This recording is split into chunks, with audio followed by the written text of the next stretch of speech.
It was another busy day at Dale DX. Longwood is a town of 205 people located on the state's main highway.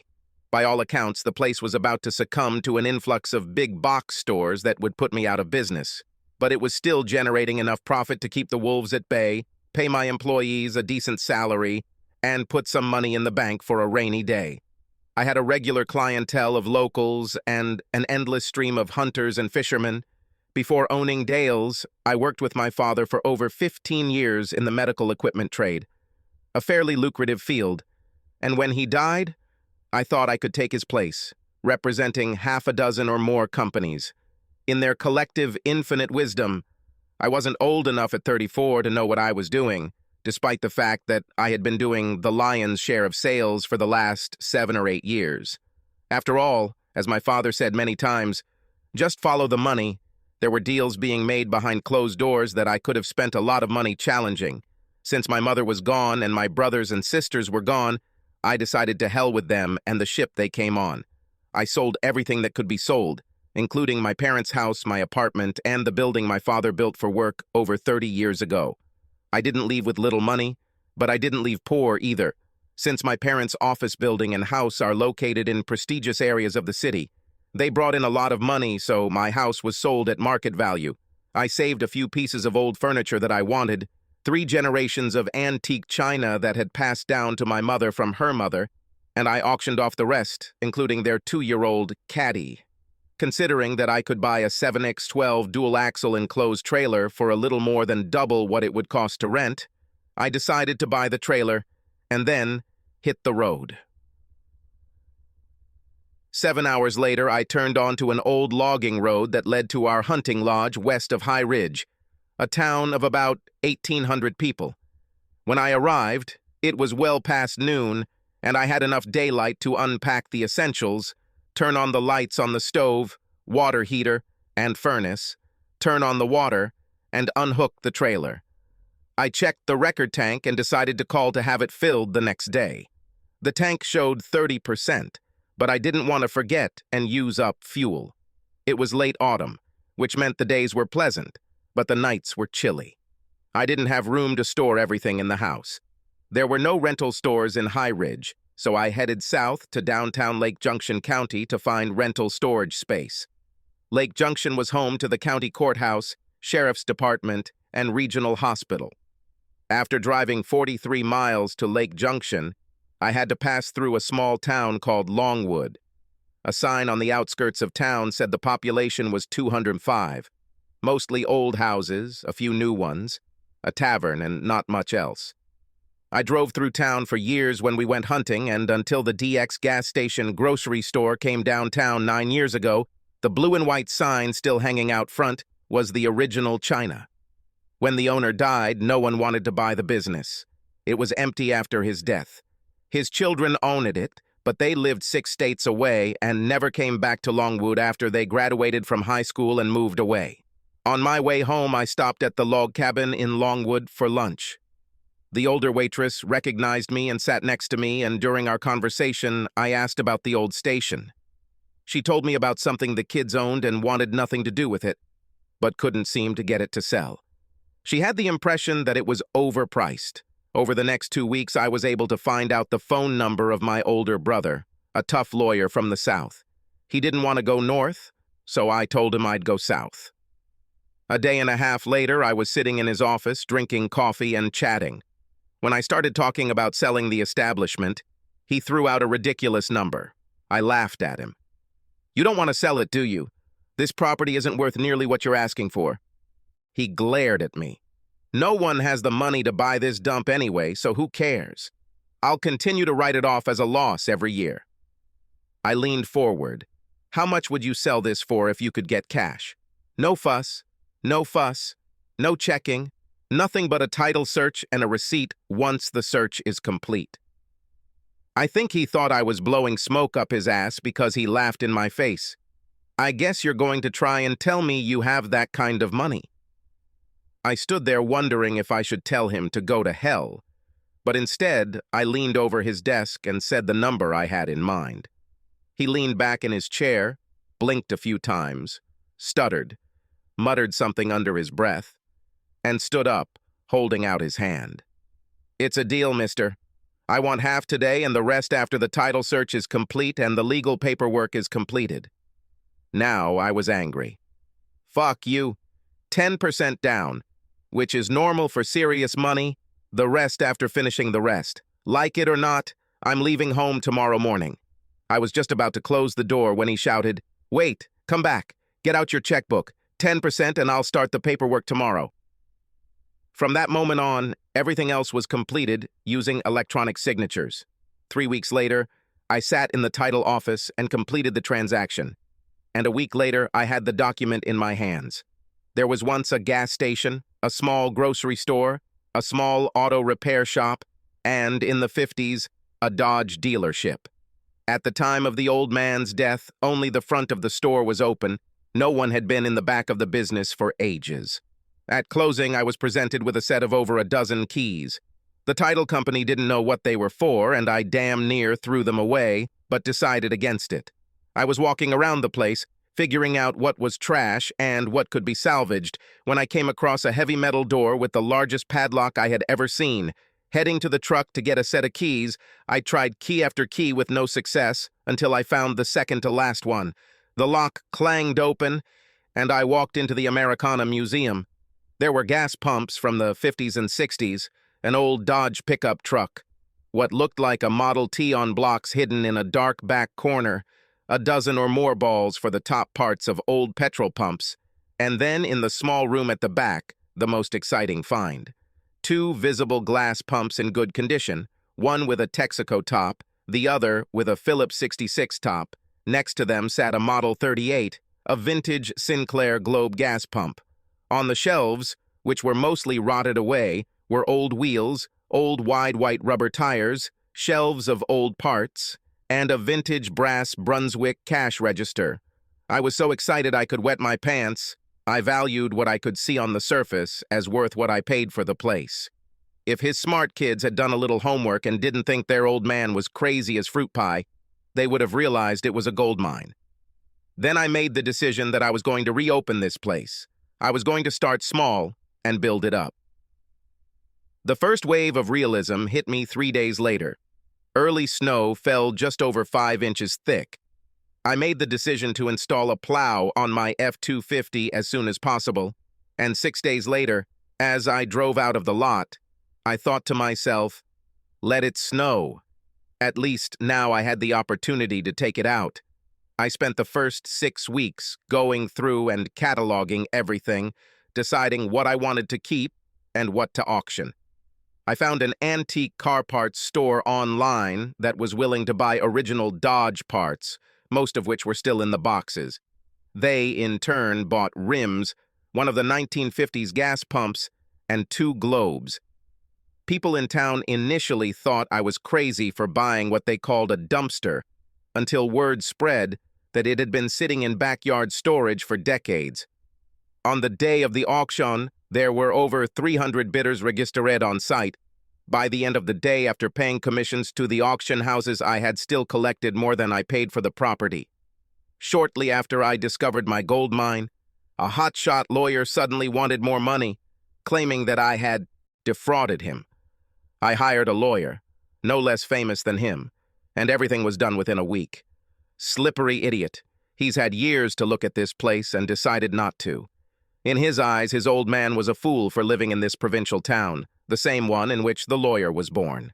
As December approached, most of the construction crews and artisans in the area were expected to be laid off until the spring.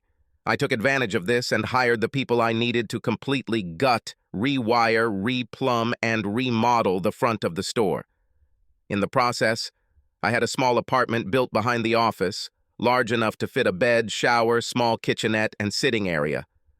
I could stop sleeping in the cottage and spend my days in the shop as soon as it opens again. The old man switched to fiberglass tanks 2 years before he died, so I didn't have to replace them. I installed new digital model gas pumps and covered them with a canopy. With a completely new interior and the latest technology regarding pumps, I opened a store on the 15th of March, selling gasoline and some groceries, bread, milk, feminine products, cereal, chips, mostly general merchandise. I was waiting for a cold beer license and was told I should have it by May.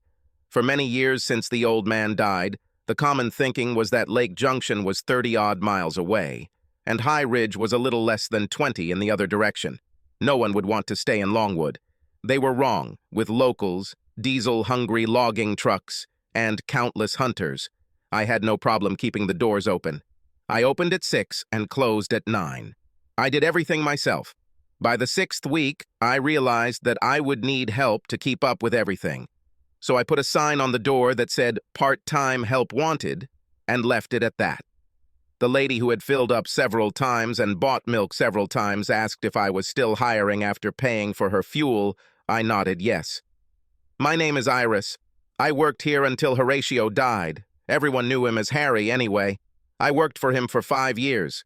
I'm only 52 and have a lot of courage left in me, but I'm tired of commuting to Lake Junction. I think you might be interested in this." She was not difficult to look at by any stretch of the imagination. Her face looked middle-aged, but it was still fashionably made up, just enough to highlight without looking tacky. I figured she was 5'6" or 7" and probably 140 pounds, with a narrow waist along with that soft slope to the hips that comes with being a mommy. I thought she had a nice ass that looked firm in her casual jeans, average breasts, maybe a B or C to match the rest of her body. Yes, I could work with this every day. I grabbed onto her offer like a chicken on a June bug. "When can you start, Iris?" She smiled and winked. "I'll be here tomorrow at 6 to help open. But don't you have to give notice about where you work?" "No, I told him to do it today. He thought he could touch and do whatever he wanted. Some girls put up with it to keep their jobs. I told him to take a leap, you stinking pervert." True to her word, I heard a faint knock at 5:45 the next morning. Having Iris on hand to help with inventory, cleaning, and register management allowed me to stay on top of inventory and paperwork. Since Iris finished work at 6 every day, I still closed at 9, which exhausted me. One morning, Iris asked if I could hire someone to do closing so I could come to my house at a decent hour. I would still be there if anything happened, and I could close at night as usual. "Your wife can't be happy when you're here 15 hours a day, Dale." "I don't have a wife. I've had a few long-term relationships, but my previous job wasn't conducive to family life. I'm still single. Not that I wouldn't mind having a wife, but then who needs a 34-year-old guy as a groom for newlyweds?" "What did you mean about closing?" "My 21-year-old grandson goes to Junction Technical School until 2, comes home around 3 and is looking for a part-time job, but wants to stay close to home. What would you think about teaching him? He's honest and smart, wears his hat like, and you're supposed to, his ass isn't sticking out of his sagging pants, and he'll be there on time. Did I mention he's 6 foot plus? Not a lot of people mess with him. Hiring Todd was one of the best moves I made. I was able to leave the main floor for 5 to 6 days most days and didn't have to work every weekend. With my beer license in hand, I set up a row of beer and cold drink cases along the wall.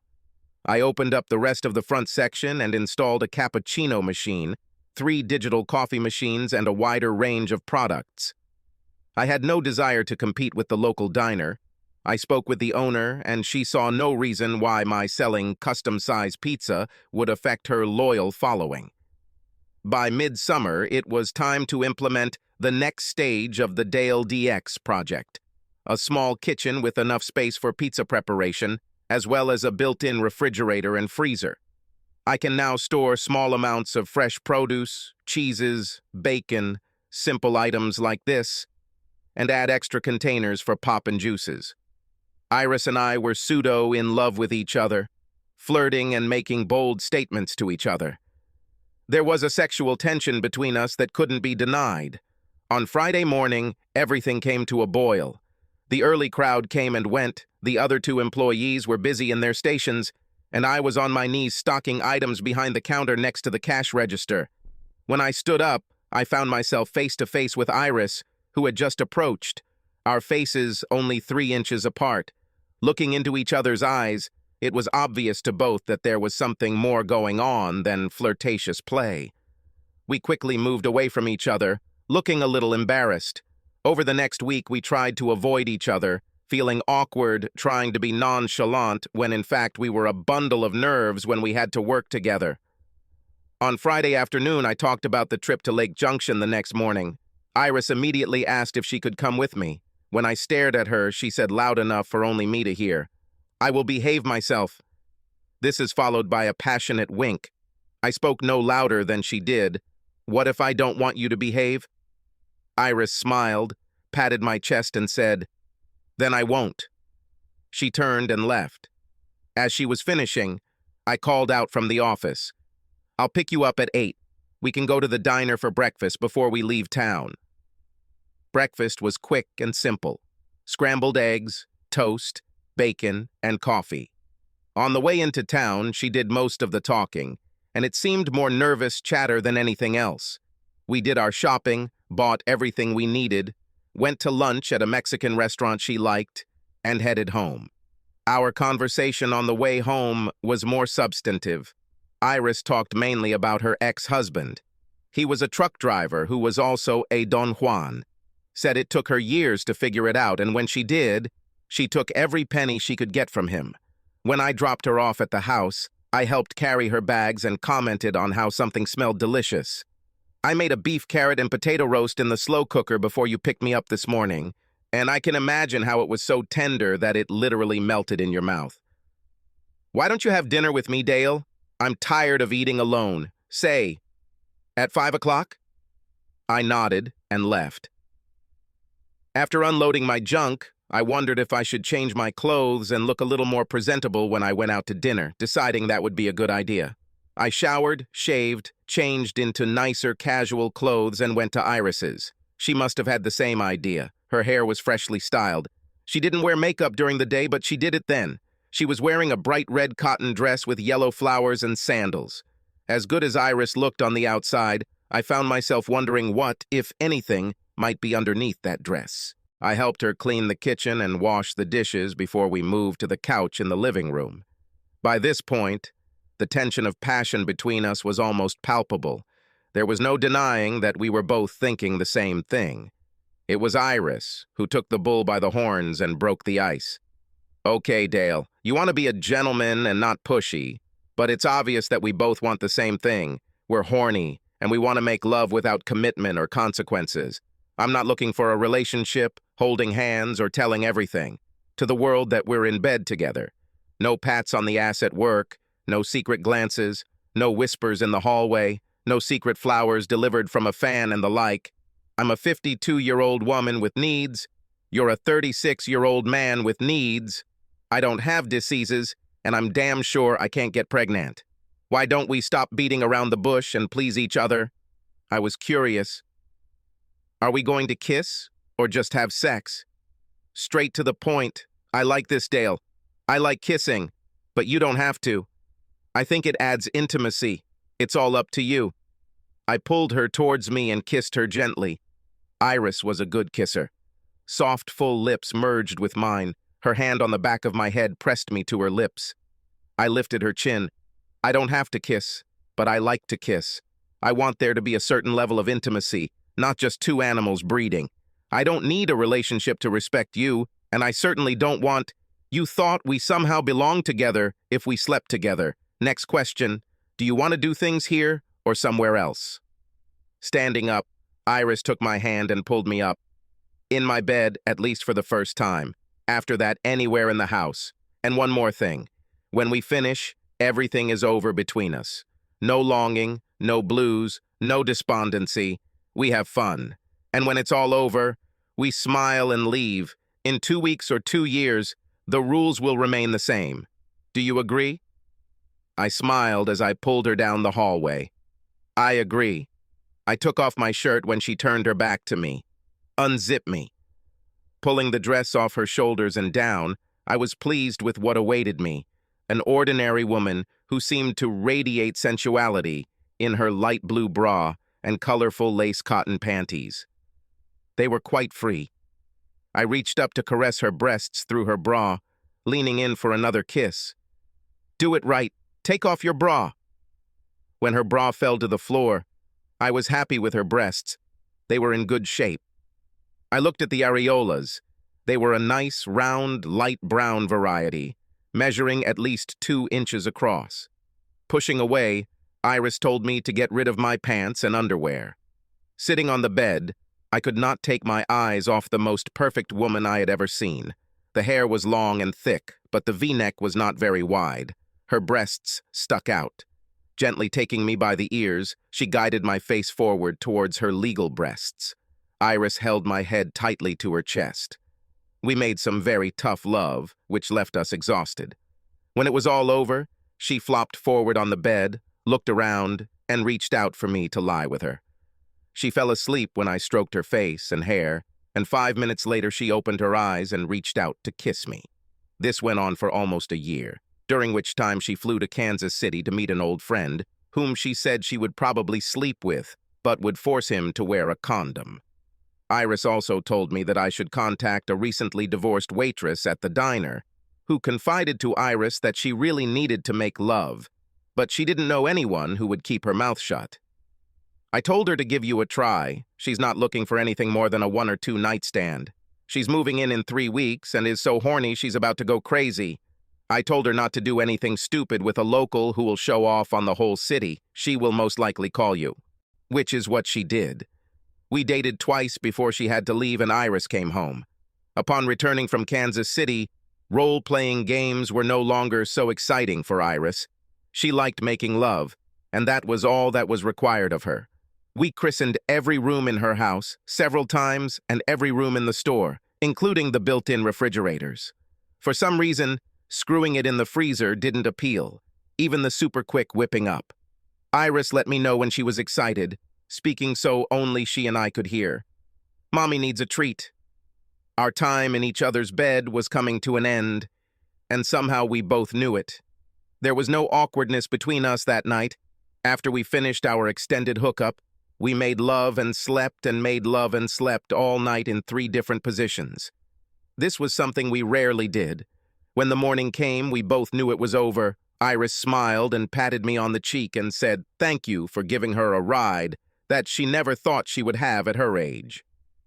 The next day at work, everything was as usual. We got along like it never happened, knowing what it was and how much we enjoyed our sex scenes.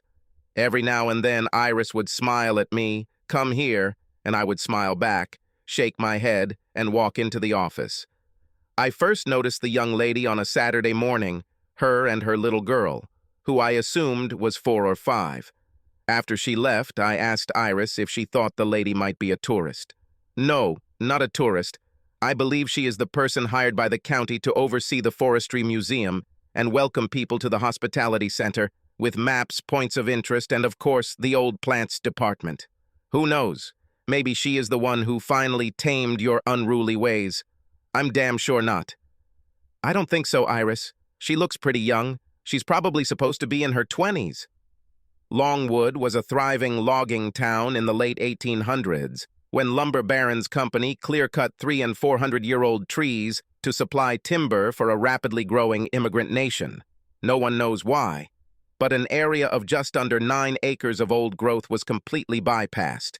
The trees in this area were at least 300 years old. The rings were counted on one of the largest trees after it was knocked down by strong winds. They counted 417 rings. Aside from sportsmen and campsites, this stretch of old forest has drawn more people to Longwood than anything else. There was a large hospitality center, a museum with old tools and memorabilia, paths for people to walk through the forest, a rented hall, and a job where a new lady was hired to look after it all. The following Saturday, she stopped by again, this time for milk, bread, and a box of tampons. I've done enough sales that women are no longer embarrassed when they buy women's products. She looked to be in her late 30s or so. She is about 5 feet 9 inches tall, slim but not bony, beautiful hips, an ass that suits her build, long legs, and, as I guessed, breasts of 32 or 34 centimeters. A pretty face, but long. I noticed that she wore her hair on the sides of her face to cover her high cheekbones and thin face. I decided to try to break the ice. Good morning, is that all? No answer. A simple nod of the head, She took the change, her purchases, and left. I thought to myself, well, that was just great, as I turned to the next customer. I hadn't seen her for several days, and wrote her off as a failure. She clearly had no place in her life for anyone other than her daughter, which I could easily understand. It was 2 weeks later, on Friday, when she stopped by for fuel. I made a second attempt. "Good evening. Tell me, where is your little girl?" If looks could kill, why do you need to know where my daughter is? Are you some kind of pervert? My face grew cold and I forced myself to breathe more slowly so as not to hit her in the face. Standing straight, I looked into her eyes. "No, I'm not a pervert, as you so ugly called me. I was just trying to start a conversation. That's what people in business do with regular customers, try to be friendly." Her behavior changed, but only slightly when she handed me $50. "If it's so important for you to know, then she's with her grandmother tonight. And don't bullshit me about keeping up the conversation. You're a player and I don't have time for such things. Guys like you." I was confused. "You don't know me from Adam, but you somehow know that I'm a player. Where did this piece of selfish wisdom come from?" Grabbing the change and placing her hand on her hip, she practically spat out the words, "A man your age, single and never married, nothing more than a gambler. Save the conversation for someone else. I'm not interested." Iris was right behind me when the lady left. She patted my ass and whispered in a snotty tone, "Maybe she's not the one to tame you after all. Who the hell needs that kind of treatment every day? By the way, if your hormones start getting the better of you, call me. I wouldn't mind a one-night stand occasionally." Between Iris and some regular suitor from a much younger divorcee who worked nights, I found no need to beg, ignoring the new lady as much as possible. If she came in for fuel or food, it was strictly for business. No hello, no thank you, no kiss my ass, nothing but business. I kept the old Dodge pickup and most of the early gas pumps, which took up a lot of my time in the evenings when I was restoring them. Now that there were 3 more people working, I had a fair amount of free time, which I haven't had since how I discovered Dale. The next time she and I were in a situation where we had to be polite to each other and actually talk was at a church ice cream social. It was an old-fashioned idea, but they had been doing it for so long that it became what everyone expected. There were subscription sheets asking for volunteers. Like every other year, this year I felt I had time to donate and signed up for the "I'm needed everywhere" category. I was tasked with scooping ice cream from frozen cans. To my right, and clearly not happy about it, was none other than my nemesis, at least from her point of view, Alice Martin, whose job it was to apply the toppings when she wasn't trying to piss me off. Glaring at me fiercely, she grinned. "I guess we need to be polite if we're going to work together." I didn't say anything and looked away. An hour or more passed when it was finally over. I was at the bottom of the 3rd jar of vanilla, at the bottom of the 2nd jar of chocolate, and halfway through the 1st jar of strawberries when she spoke. Before that, I didn't say a word. Looking at me, Alice said, "Wow, we ate a lot of ice cream and we still have 2 hours to go." I said nothing, staring into space. She snorted. "Nothing to say? Don't you think it's interesting how much ice cream we've made so far?" I shrugged. "It's an ice cream party? What did you think we were going to serve? Peach pie?" Alice was fuming.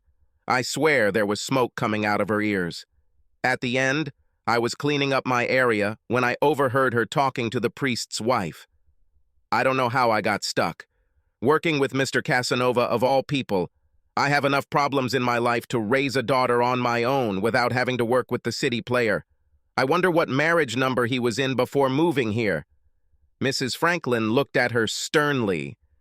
"We're talking about Dale, the same Dale who moved to this town and brought with him the idea of opening a gas station convenience store?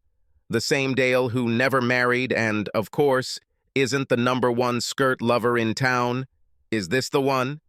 Alice stuttered and seemed at a loss for words, so Mrs. Franklin continued, "No, honey. The #1 skirt hunter in town is the man you work for in the forestry department. Have you ever wondered why he's like that? Is friendly and supportive of your ideas, That's because he plans to work his way into your life and eventually into your bed. But you just keep blaming Dale for your discomfort and loneliness. He's not your problem, but then maybe you already know that, as the Bible says, you protest too much. With that, she wished Alice a good day and left to find her husband. I didn't look in her direction or give Alice any sign that I had heard a word of their conversation. I finished cleaning and walked down the street to the store. I said hello to people along the way. I was happy that I moved to Longwood. It truly became my home when I pulled into the parking lot. I noticed Alice was gassing up the car while her daughter was playing with the windshield washer scraper, trying to clean the windows. I laughed to myself as I walked through the door. Evelyn, the girl who worked at the pizzeria, was there alone and asked if I could cover the cash register while she peed. When I asked why she was alone, she told me that young Susan had gone home with a stomach ache, which meant she had started her period. When Alice came in, she glared at me. That day we were giving each child a suction cup, so I offered one to her daughter. I was really surprised when she let her take it. She looked at me, expecting change. I think I owe you an apology of sorts. I mistook you for someone else. I nodded. Yes, that's right. Apology accepted. Her face tensed. You don't have to be so nasty about it. I didn't back down. In case you haven't noticed, Miss Martin, this is a two-way street. You've been doing nothing but pissing in my cereal since you first bought gas here. Most of the time, you're not polite enough to say please or thank you. So, Miss Martin, who exactly is behaving disgustingly? Looking at the counter, Alice took the change from my hands, stole a glance at me, took her daughter's hand and muttered, "Thank you," loud enough for me to clearly hear, and walked away. As she left, I said loud enough for everyone to hear, "You're welcome." By then, Evelyn had returned. "Why are you letting this woman get on your nerves? You two are like third graders fighting at recess. You both need to get over yourselves. Do you need help, or am I on my own?" I grabbed her chin with my hand. "Get your sweet ass back to the pizzeria where you belong." She laughed and slapped my hand. "You're incorrigible, you know that?" I really liked Evelyn. She was in her late 30s, had 3 kids, and her husband drove a logging truck. They were simple, nice people, no hidden agendas, no ulterior motives. You saw who they were. Like most residents of the city, ordinary people, there was, of course, drama, but not of the urban type.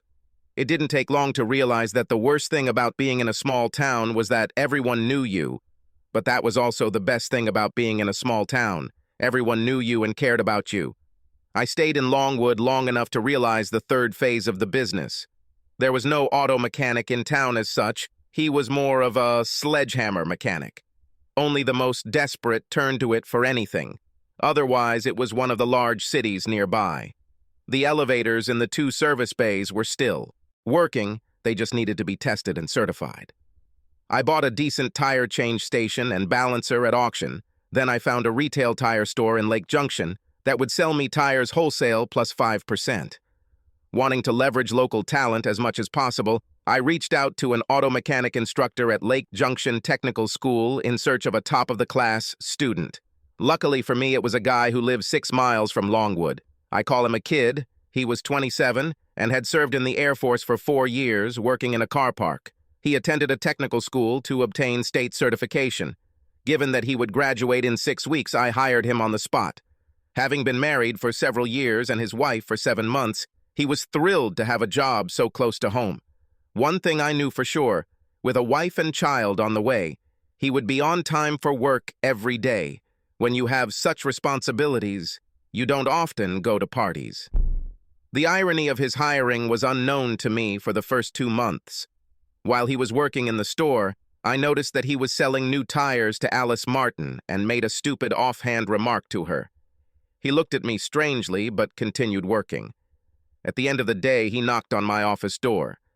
"Hey, boss, what don't you like about Alice? I was surprised by your comment." "Oh, she's a little stuck up, at least to me. Do you know her?" He grinned. "You could say that. She's my wife's sister." I wasn't sure what to say. Oh shit, I should have kept my mouth shut. "So she's your baby's aunt?" "Sorry." "No need to apologize. Alice can be obnoxious, that's for sure. She's had to deal with a shitty situation ever since she got pregnant. I was the only one who was surprised at that moment. Where is the husband? Why doesn't he at least take care of his daughter? Oh, you thought she was married? No, a college professor knocked her up and then got a comfortable job teaching at a Taiwanese university. It takes two to tango, so it's not entirely her fault.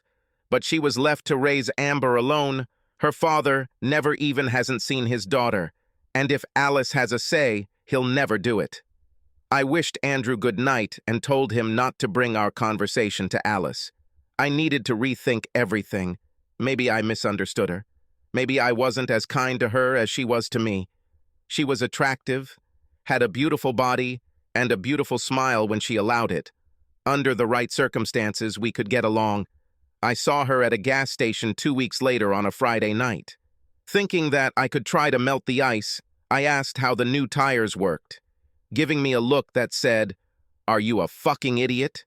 They do what tires are supposed to do, like in the song Wheels on the Bus, they spin and spin. Should they have been doing something else? I was angry, really angry. If Iris hadn't intervened and bid her good night, I probably would have jumped over the counter and strangled that stuck-up bitch. Man, she got me. Turning around, placing her hands on my chest, holding me down, she looked up with a frown on her face. What the hell is wrong with you? Why do you let her get to you? Ignore her, take her damn money, and scream next. Don't play her little games back and forth, you lose every time. I did my best to hold it in. I know Iris, but Alice drives me nuts every damn time I see her. Hell, of all places, she couldn't even be hospitable at a church function. Since there was no one else in line, Iris pushed me away from the counter, pinning me against the wall. What you really need is to make love. Come after 7, I finish at 6. This will give me time to get myself in order and be ready for a pleasant evening. My bed hasn't been warmed up for a couple of months. I need some kind of secluded corner, like you. Iris had used the word mommy many times in the bedroom, but never in public until that moment. When Iris left at 6, the night shift people were there and I went to my house, showered and changed, then went to hers. Home. It had been some time since we had enjoyed each other, and I was looking forward to long, ecstatic sex. We didn't waste any time. We got straight to the point and had good sex. Her grandchildren were supposed to arrive in the morning, so I rushed out of the house around 5 to make it to the station just before it opened. Usually Evelyn opened and turned on the ovens to the desired temperature. She came from behind, like me, and slapped me on the back with a malicious grin. Is Iris boring you, or is it someone new? Oh, don't look at me like that. What makes you think everyone in town doesn't know you two date from time to time? I have to admit, you're more fun to be around when you have sex regularly. You should find a girlfriend, or better yet, a wife. The fall hunting season was in full swing. The station and diner were full of hunters every morning.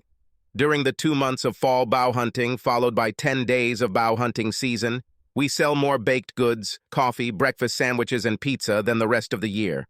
We're also a registry location, so we see more than half of the deer harvested, which usually means more coffee, beer, and pizza to celebrate. I was in and out of the building so often that I didn't notice if Alice stopped for fuel or groceries. Somehow she didn't come into my sight. That is, until the last day of deer hunting season.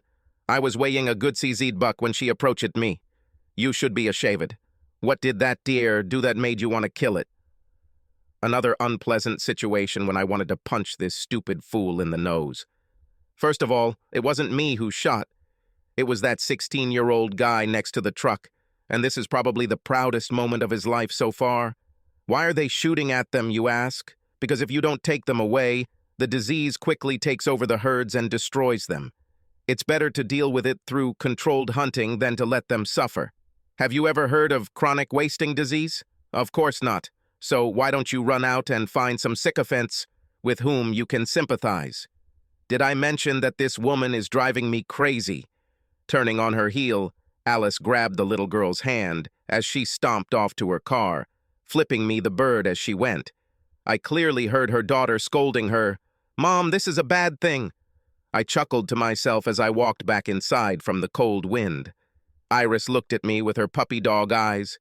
"Are you going out of your way to piss her off?" Good God, you two are incredible.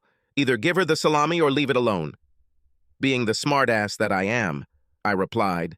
She started it. Iris smacked my ass as I walked by. Not a friendly slap, more like a spanking slap.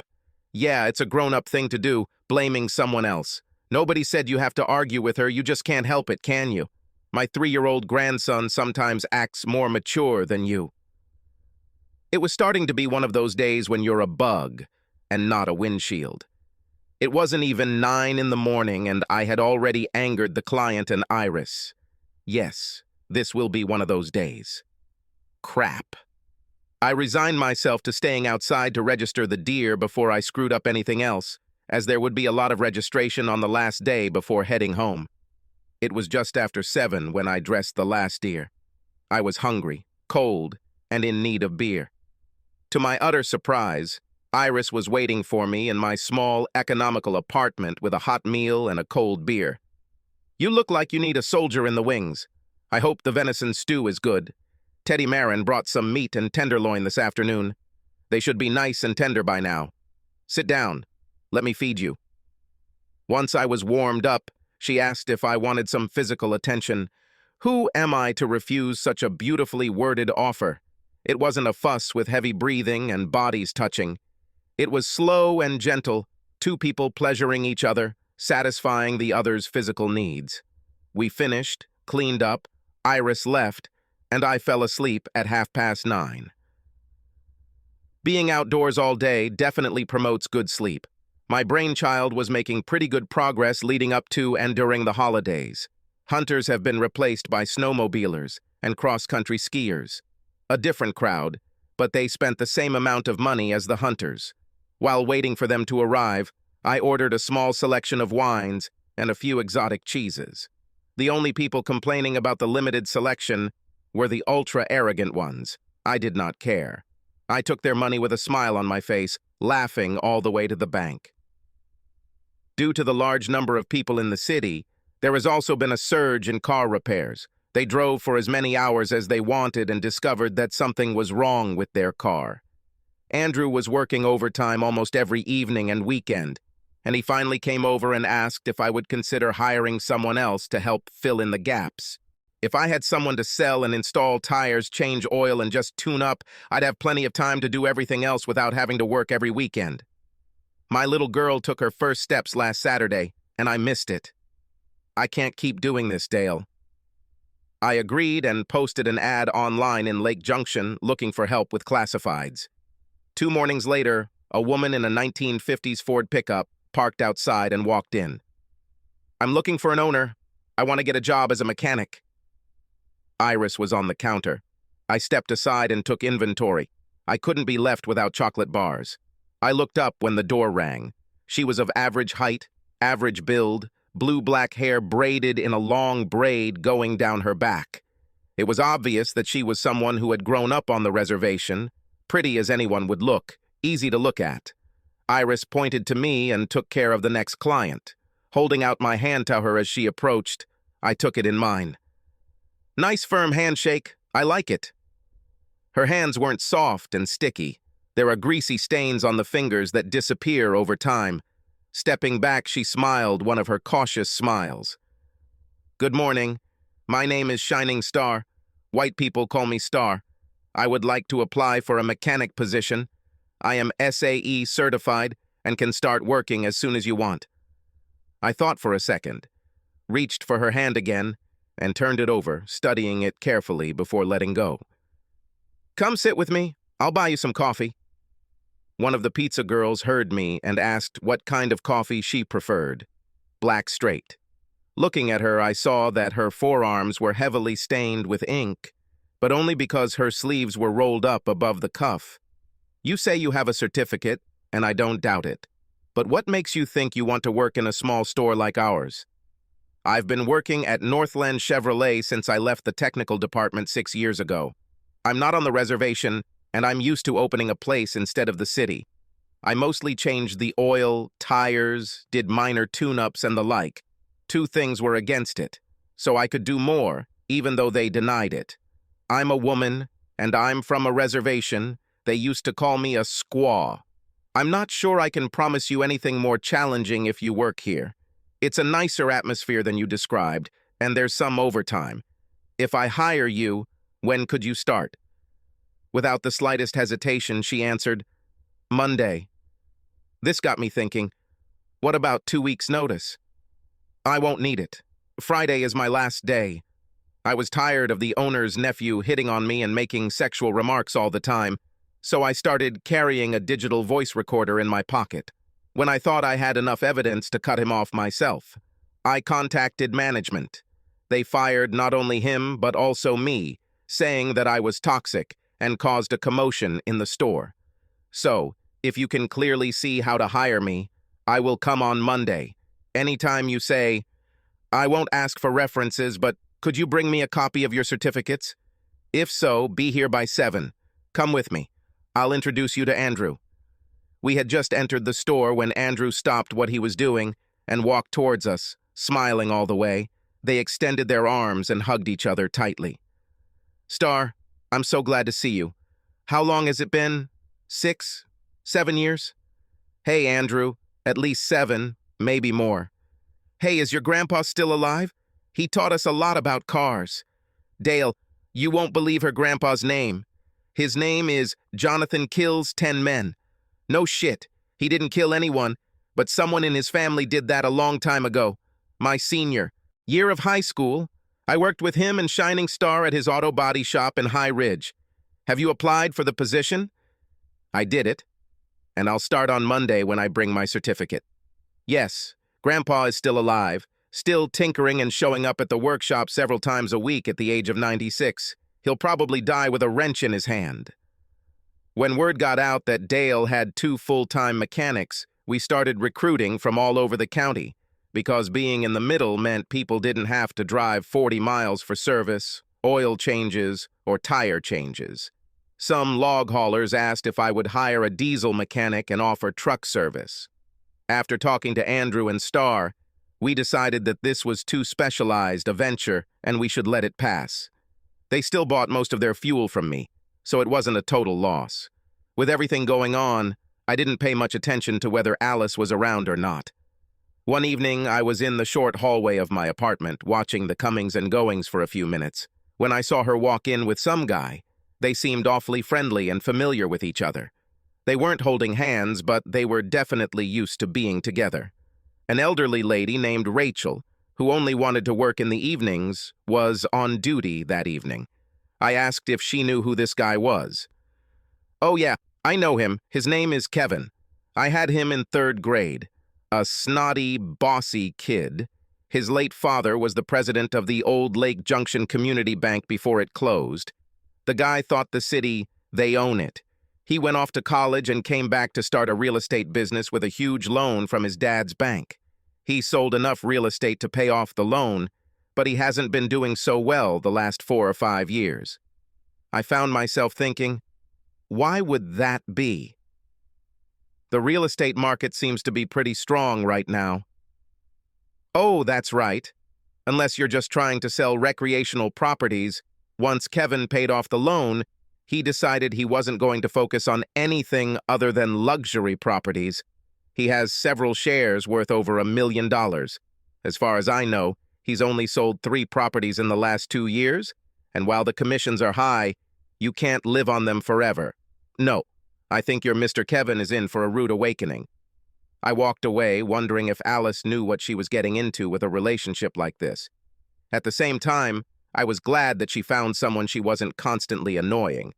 I found myself drawn to Star. I didn't pine for her or drool all over her. I just found her attractive and easy to be around. On Friday, when the store closed for the day, I returned to the office where she was finishing up the invoices. Hey, Star, I wanted to ask you something. Would you like to have dinner with me tomorrow night? It can be casual or casual, whichever you prefer. She looked at me for a few moments before speaking. I'm not sure this is a good idea, Dale. You're a great employer. I like my job. You've been nothing but nice to me, but I'm not sure we should date. Why? Is there something wrong with me? Am I too old for you? Age isn't a problem. You're beautiful, and your belly doesn't hang over your belt, so it's not a problem. I shrugged. The places I visit are mostly Indian, and there aren't many white people. I'm not sure you'd be comfortable. I was an alcoholic when I was 14 and gave it up, so I don't drink.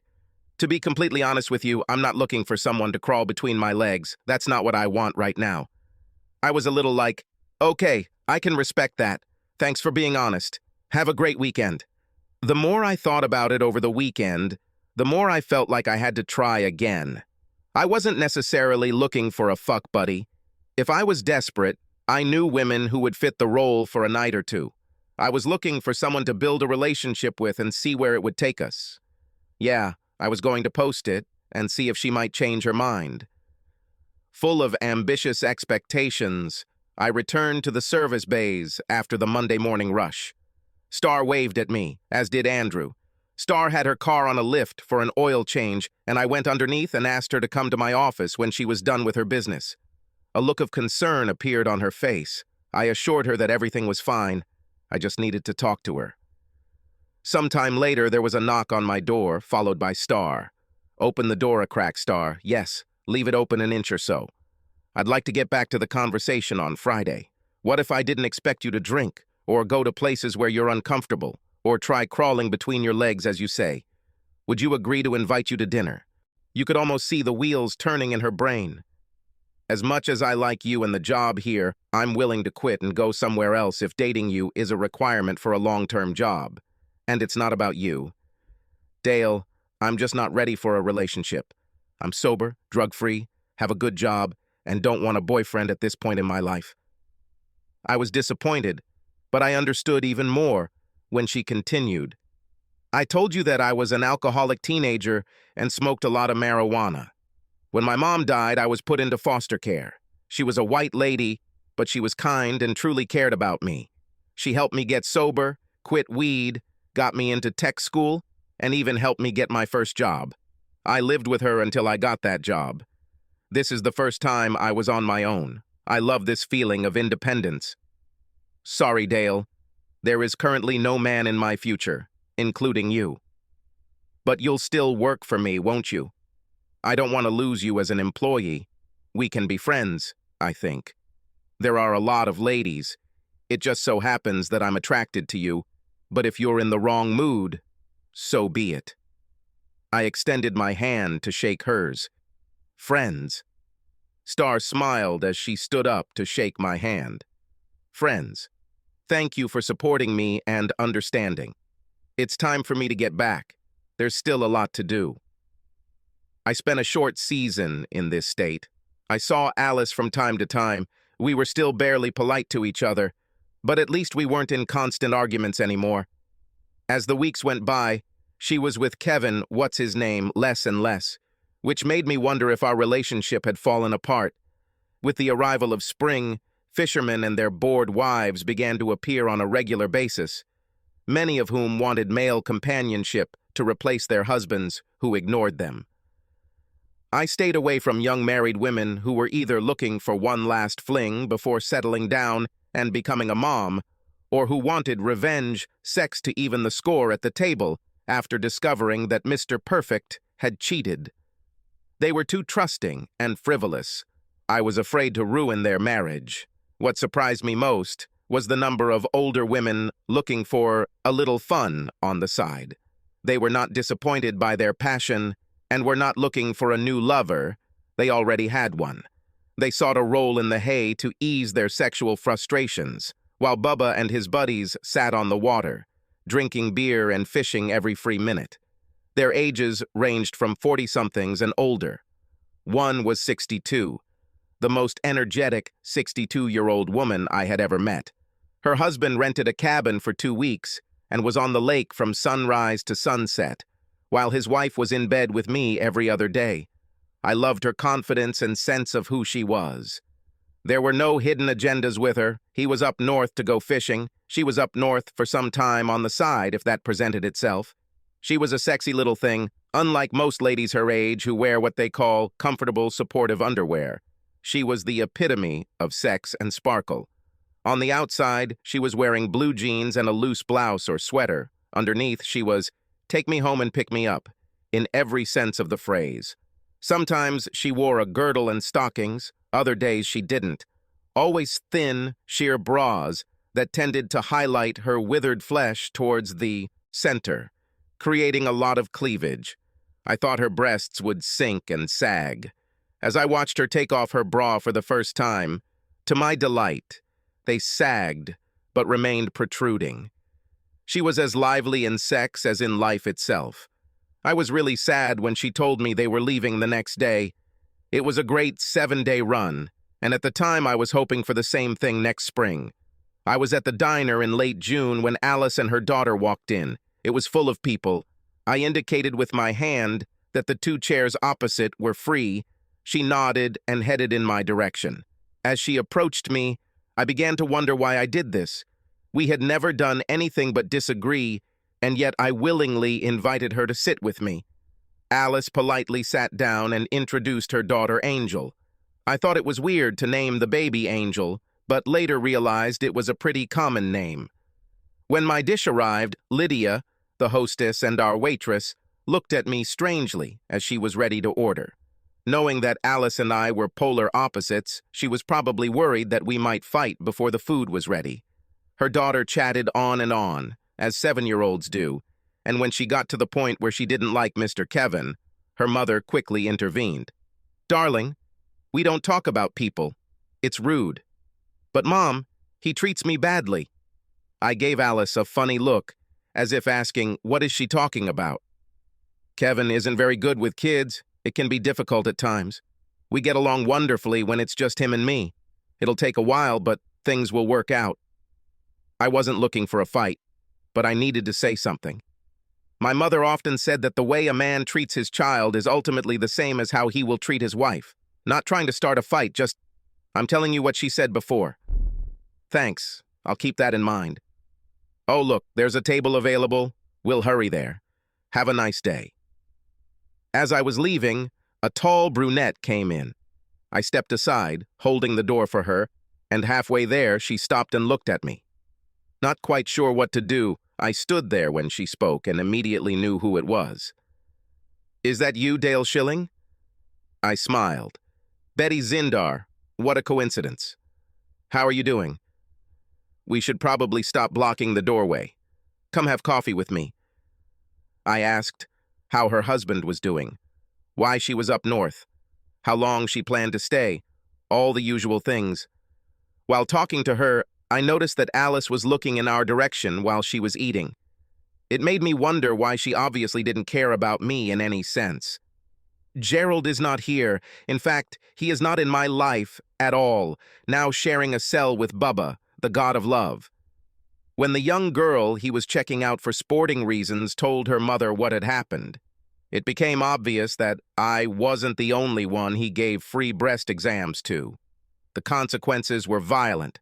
11 other girls came forward. He ended up going to prison for a very long time. What about his position as a surgeon and the clinic? Working at the hospital as a junior sergeant, I found myself in the middle of things.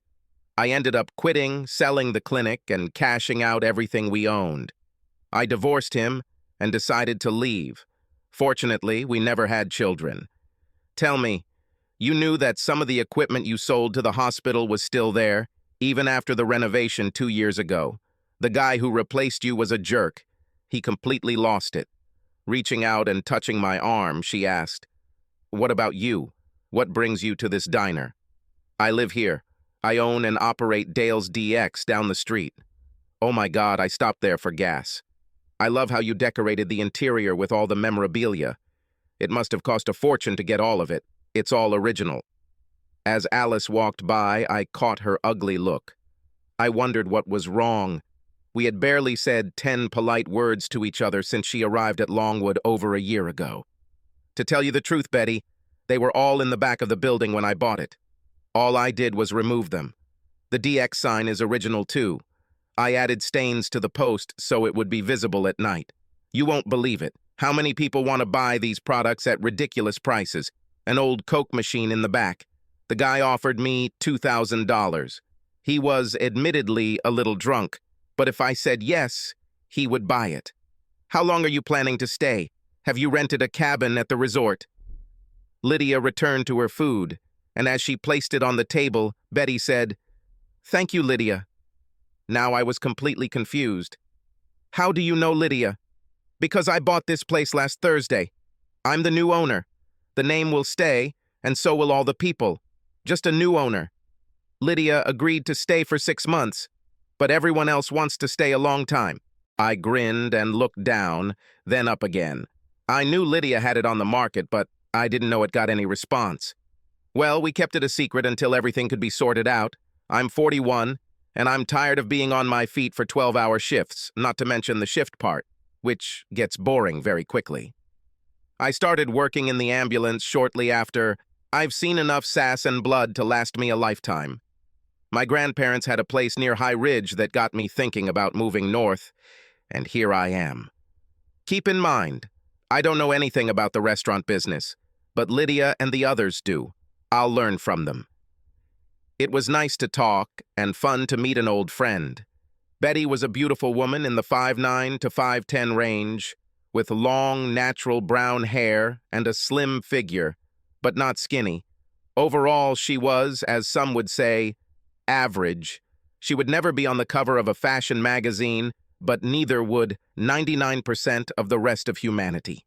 I've always enjoyed talking to her in the past. As I was about to leave, she stopped me. "You were one of the good guys, Dale. You never hit on any married women, which was not the case with most salespeople. The entire nursing staff spoke of you in a favorable light." Over the next month, we saw each other more often. I ate at the diner more often. Betty showed up at the store to watch TV and hung out with me 2 or 3 nights a week. We were becoming cautiously friendly. Neither of us wanted to be the first to make a move. The chemistry was present, but who would be the first to act on it? After about 2 months, we became quite comfortable and kissed from time to time. I was quite happy with the direction my life was going when, out of the blue, Alice decided to come back into my life. It was like a nagging cough that just wouldn't go away forever. I worked the night shift. There were a few minutes left before closing, and the car drove into the fuel pumps. I thought it was no big deal. I'll close a few minutes later, but a sale is a sale. The car looked familiar, but I didn't recognize it. That is, until a little girl with brown hair got out of the passenger side and looked toward the building. 30 seconds later, her mother came out from the driver's side. My body tensed, and my mind prepared for a verbal confrontation.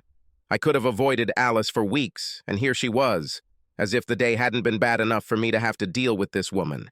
It had been an incredibly shitty day before Alice showed up at the last minute. The pump computer has failed. It took over 2 hours to get everything back up and running. Just as we were sorting out this mess, Evelyn told me that one of the pizza ovens had broken down and the repairman wouldn't be able to get to us until the next day. Just when I thought the morning couldn't get any worse, the entire city was left without power for over an hour. They blamed it on a squirrel, but I'm not sure what that has to do with it. Once the substation was back online, power was restored, which meant we had to reset everything. Betty wisely closed the doors to her diner as soon as the power went out and never opened it again. She came to the station after dinner to see how I was doing. I heard her call one of the girls from the pizzeria and tell them to take care of the registers while I took a short break. In my small apartment, we sat and talked, or should I say it was me who grumbled while Betty listened. She finally raised her hand to stop me. "I'm going to go home for a while, get away from your problems and be back in time for closing time." From then until this point, the rest of the night went smoothly. The last thing I needed was an argument about who knew what was wrong with Alice. Walking through the door to pay, she burst into a smile. "Hi, how are you?" "Long time no see," and a lot of other nonsense. I was on guard, and I was ready to verbally express it. I asked about her boyfriend, and she chuckled. "Kevin isn't my boyfriend, never has been. We dated for a while, but that's it. I was thinking maybe you and I should go out somewhere soon." I was about to tell her, "No, thank you," when the door opened. Betty came in. She smiled at me and nodded politely to Alice, who took the change and touched my hand with hers. Instinctively, I pulled away, wondering what the hell was going on.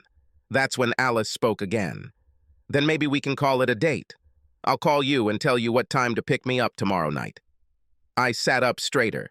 No one was talking about a date. You were the one who mentioned that we should go out. I never responded. You see, Alice, I'm happy with the way my life is, and I don't want any of your drama. Maybe you should go back to Kevin." Her mouth was slightly open. Alice was spitting and sputtering, trying to find what to say. Betty stood next to me and grinned like the cat that ate the canary as she spoke quietly. "Good night, Alice. Drive carefully." Everyone else left, and it was just Betty and me left. I locked the door, turned off the light, and pointed to the door to my apartment. Betty nodded and walked ahead of me. Once inside, she turned around and kissed me as her body pushed into mine. "Is this door locked?" she asked. "Of course. Why such a question?" "Because it's obvious that we both suffer from the same disease. No sense of humor. I'm a big girl, you're a big boy. Neither of us are new, and it's obvious that we feel something for each other. Let's stop circling over the airport and land this plane. In other words, make love to me." I wasted no time in locking the door, turning off the lights in the apartment so that only the outside light was softly shining through the curtains, taking her into my arms and kissing her as passionately as I could. When I pulled away, Betty grabbed me by the neck from behind, pulling me to her lips. Stepping back, she began to unbutton her blouse as I stood there, mesmerized by her natural beauty. She didn't need a push-up bra or anything. Everything was natural and just waiting for me to caress her. Unclasping her bra, she hissed, "Take off your clothes." When the bra hit the floor, the two cones were perfectly shaped, pointing straight at me. No sagging, no sagging. I was in my underwear when Betty slipped out of her jeans. She was sitting on the bed to take them off when I put my hands on hers. "Stop, let me do it. Lay back, let me worship your body."